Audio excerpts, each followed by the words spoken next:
Everyone, welcome to our channel English academy. My name is Tanu and आज की video में हम बात करने वाले हैं कि कैसे आप अपने इंग्लिश के बोर्ड एग्जाम में फुल मार्क्स स्कोर कर सकते हैं।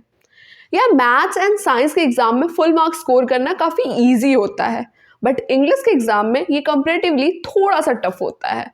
बट इसका ये बिल्कुल भी मतलब नहीं कि हम फुल मार्क्स स्कोर नहीं कर सकते हैं। बिल्कुल कर सकते हैं, बस इसके लिए हमें चाहिए थोड़ा सा कॉन्फिडेंस एंड हमें कुछ बातों का ध्यान रखना है अपने प्रिपरेशन के दौरान एंड एग्जाम वाले दिन एग्जाम देते टाइम।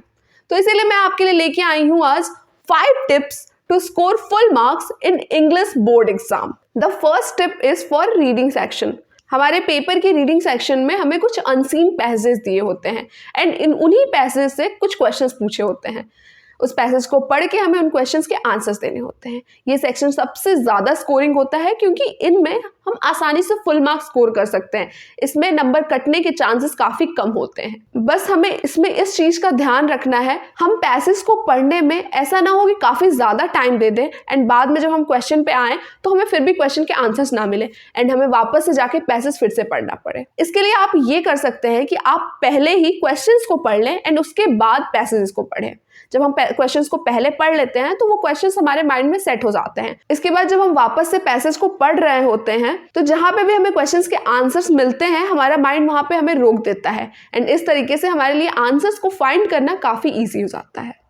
ऑल्सो जब आपको इस पेपर की स्टार्टिंग में 15 मिनट्स मिलते हैं रीड करने के लिए, आपको ट्राई करना है कि आप उसी ड्यूरेशन में पैसेज को अच्छे से पढ़ लें एंड पेपर स्टार्ट होते ही आप डायरेक्ट उनका आंसर लिख सकते हैं। Tip number 2 is learn the formats of letter writing and application writing. ये टिप हमारे ग्रामर सेक्शन के लिए है, जिनमें हमें लेटर राइटिंग या एप्लीकेशन राइटिंग जैसी चीज़ें पूछी जाती हैं। इसमें आपको इन चीज़ों के फॉर्मेट्स बिल्कुल रटे होने चाहिए।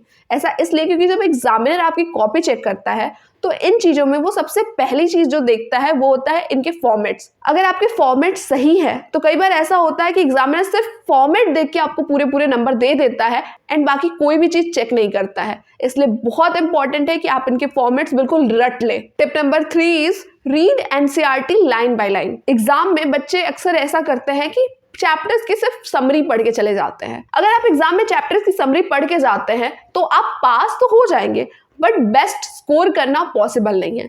इसलिए आपको एनसीईआरटी को लाइन बाय लाइन पढ़ना है एंड आप किसी भी चैप्टर को पढ़ रहे हैं एंड आपको ऐसा लगता है कि आपको किसी वर्ड की मीनिंग नहीं आती है तो आपको उसे गूगल करना है एंड फिर नोट डाउन करना है।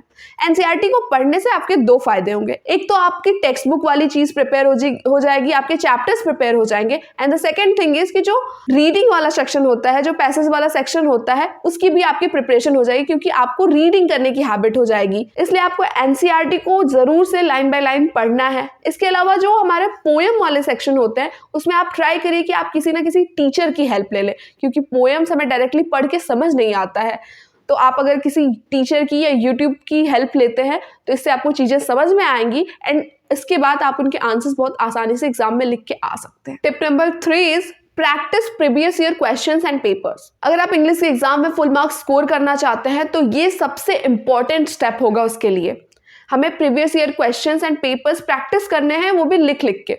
अगर आप प्रीवियस ईयर के क्वेश्चन या पेपर्स प्रैक्टिस कर रहे हैं लिख लिख के, तो इससे आपके लिखने की हैबिट हो जाएगी एंड आपको टाइम मैनेजमेंट करना आ जाएगा। इंग्लिश के एग्जाम में टाइम मैनेजमेंट का बहुत बड़ा रोल होता है, इसलिए आपको ट्राई करना है कि आप प्रीवियस ईयर के क्वेश्चंस आराम से लिख लिख के प्रैक्टिस करें एंड साथ ही अपने टाइम मैनेजमेंट का भी ध्यान रखें। इसके अलावा अगर आप लिख लिख के प्रैक्टिस करते हैं तो आप अपने ग्रामेटिकल एरर्स को भी कम कर पाएंगे एंड आप उसकी भी प्रैक्टिस कर पाएंगे। Tip number 5 is focus on word limit and presentation. English के एग्जाम में जैसा कि मैंने बताया कि टाइम मैनेजमेंट सबसे ज्यादा इंपॉर्टेंट होता है एंड टाइम मैनेजमेंट के लिए हमें वर्ड लिमिट्स पे भी फोकस करना इंपॉर्टेंट है। सीबीएसई वर्ड लिमिट एक्सीड करने पे नंबर तो नहीं काटता है, बट आपका टाइम जरूर वेस्ट होगा।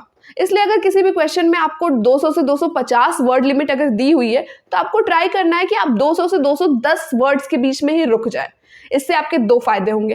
पहला कि आपका टाइम बचेगा एंड दूसरा कि एग्जामिनर को और 40-50 वर्ड्स नहीं मिलेंगी आपकी गलतियां निकालने के लिए। तो इसलिए आपको ट्राई करना है कि आप लोअर वर्ड लिमिट के अंदर ही सिमट जाए। इसके अलावा आपको इंग्लिश के एग्जाम में प्रेजेंटेशन पे भी काफी ध्यान देना है, क्योंकि इंग्लिश के एग्जाम में प्रेजेंटेशन के भी नंबर मिलते हैं, प्रेजेंटेशन एंड राइटिंग। अगर आप प्रेजेंटेशन के बारे में डिटेल में जानना चाहते हैं तो आप मेरी डिटेल प्रेजेंटेशन वाली वीडियो देख सकते हैं। आई होप कि ये टिप्स एंड ट्रिक्स आपके बोर्ड एग्जाम में काम आएंगे एंड ऑल्सो आपको वीडियो पसंद आई हो। अगर आपको वीडियो पसंद आई है तो हमें कमेंट में जरूर बताइए एंड अपने फ्रेंड्स के साथ शेयर करना बिल्कुल ना भूलें। ऐसे ही और वीडियोस के लिए वीडियो को लाइक कीजिए and subscribe to the channel. Thank you.